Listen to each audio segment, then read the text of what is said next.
done it. Because it seems to be becoming even overdue. The boss in this town was that he wanted everybody, all of them, to have 1 year.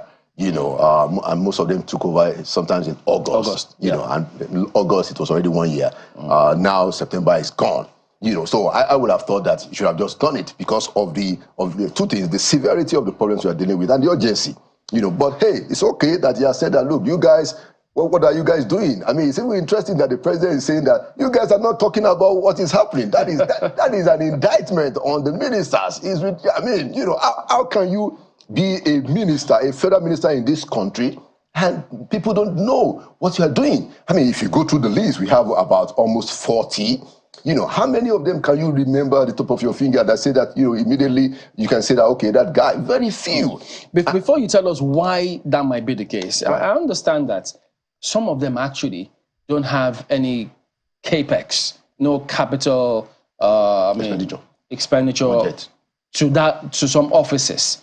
And as such, there's little or nothing many of them can do. Is that tenable for you? Well, okay, good. So, and this is where, the experience of serving comes in. Look, there will always be the struggle for resources.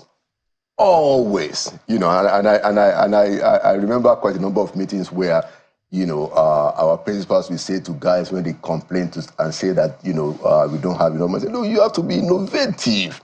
You have to be innovative. Look, the amount of money that is available in this country, is it our GDP, it runs into 100 trillion. So the money is there. It may not be in government. You may not have as much as you hope to have. But there must be a way that you bring the government and the private sector together to get things done. Look at what South Africa is doing. So South Africa has its own agency, which is close to our whole national orientation. You know what they call it? Brand South Africa.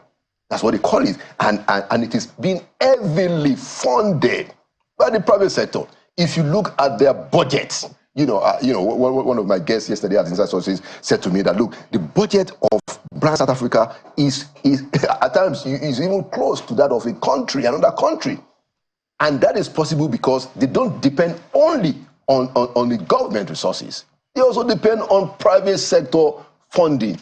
A lot of our ministries, a lot of the ministers have assignments and responsibilities that can dovetail public and private sector. That's where the idea of PPP comes in.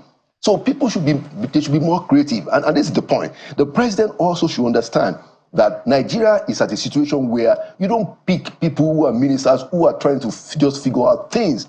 We don't have that luxury, Mr. President. You got to get people who have the experience and who have the innovative, transformative mind. That's how to deal with this problem.